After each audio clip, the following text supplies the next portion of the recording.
بسم الله الرحمن الرحیم. به نام خداوندی بخشنده مهربان.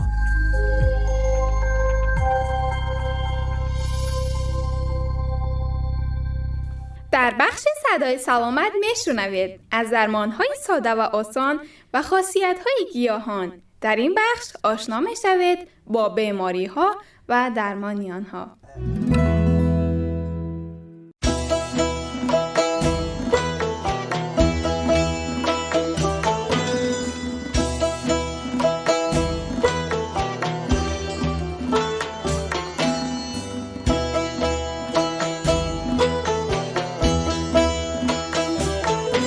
سلام و درود بر شنوندگان عزیز رادیو مهر. خوش آمدید به برنامه خودتان، برنامه صدای سلامت.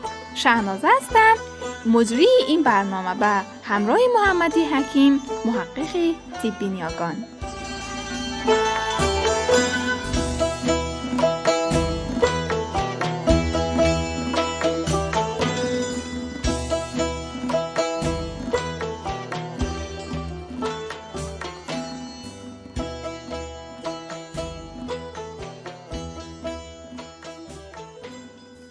سلام شنوندگان عزیزی رادیو مهر، امیدوارم حالتان خوب باشد. موضوع برنامه امروز را بعد از یک حدیث زیبا خواهیم گفت. در صحیح بخاری و صحیح مسلم حدیثی داریم از پیامبر اکرم که می‌فرمایند: بهترین دارو برای درمان دردها حجامت است. بله همراهان گرامی، برنامه امروزی ما در رابطه با حجامت است. ما در این برنامه به 3 سوال پاسخ خواهیم داد. سوال اول، حجامت چیست؟ سوال دوم، روش انجام حجامت چگونه است؟ سوال سوم، حجامت در درمان چه بیماری‌های به کار می‌رود؟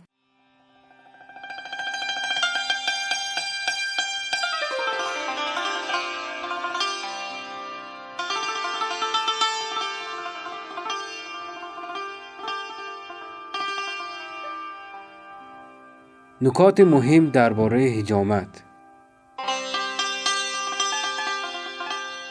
پیش از حجامت باید وضع مزاجی بیمار و شرح حال از او گرفته شود. اینکه بیمار چه مزاجی دارد، آیا پرخون و دموی است یا کمخون. در حجامت فرد کمخون باید احتیاط کرد و برخی فصلها مانند ایام سرد سال را اصلا برای حجامت چنین افرادی مناسب نیست. همچنین در حجامت فرد دموی باید هوشیار باشیم، زیرا ممکن است دچار افت توان و ضعف و بیحالی شود. به هنگام حجامت باید توجه داشت که آیا فرد گرسنه نیست. گرسنگی هم اثر حجامت را کم می کند و هم احتمال ضعف فرد را افزایش می دهد. اگر بیمار گرسنه است، باید ابتدا غذای سبکی بخورد و سپس حجامت کند و خوب از فاصله حجامت با غذا آنقدر نباشد که هضم اول، یعنی عبور غذا از معده را گذرانده باشد. این زمان بر اساس میزان سلامت دستگاه گوارش نیم ساعت تا 1 ساعت طول می کشد. آخرین باری که او خون اهدا کرده یا زالو انداخته است یا فست و یا حجامت کرده یا به سبب جراحی خون زیادی از او رفته چه زمانی بوده است؟ فاصله ایام هر حجامت با خونگیری یا حجامت قبل و میزان سن فرد باید حساب کرد. می توان همان تعداد روز باشد. مثلا یک فرد 40 ساله باید 40 روز از حجامت یا خونگیری قبلیش گذشته باشد تا فرصت کافی برای خونسازی داشته باشد. به طور میانگین توصیه میکنیم حداقل 1 ماه بین حجامت و خونگیری قبلی فاصله باشد. در نوجوانان و جوانان این فاصله میتواند 2 تا 3 هفته باشد.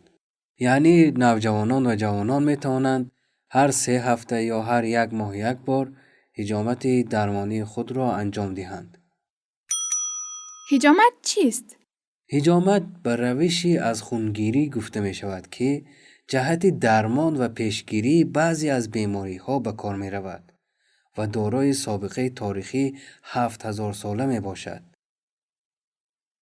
حجامت به عنوان یک سنت الهی در روایات و سیره پیامبر مطرح گردیده و جزء احکام امضایی اسلام است و در طب سنتی و نیاگان به عنوان رکن درمان به حساب می آید. روش انجام حجامت چگونه است؟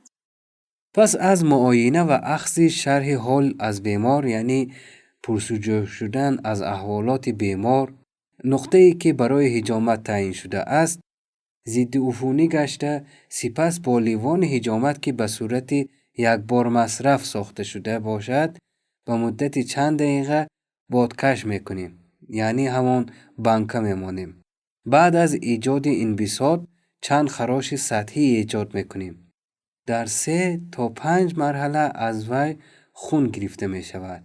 این عملیات مجموعاً به مدت حدوداً 20 منوت تا 30 منوت انجام می شود که خون گرفته شده حد اکثر به 50 تا 70 سی سی می شود. در حجامت خشک مرحله خونگیری انجام نمی شود. حجامت خشک همان بنکه است که ما در دوران کودکی وقتی سرما می خوردیم مادرانمان برای ما بنکه می ماندند. بنکمانی همان حجامت خشک است. حجامت در درمان چی بیماری‌های به کار می رود؟ حجامت در واقع یک معجزه است.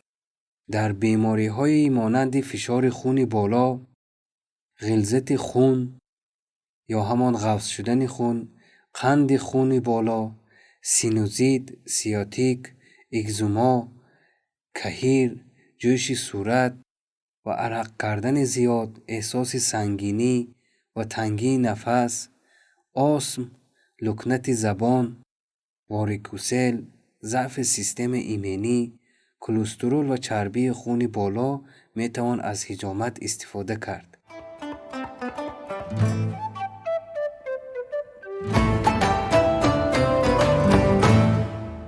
حجامت در تنظیم دستگاه اعصاب خودکار، سمپاتیک و پاراسمپاتیک، تنظیم ترشحات غدد، سمزدایی بدن، افزایش اکسیژن رسانی به عضلات، ترک سیگار و اعتیاد، رفع خواب رفتگی دست و پا می تواند مؤثر باشد و کسانی که اگر تا حال حجامت کرده باشند بهتر متوجه می شوند فایده های حجامت را.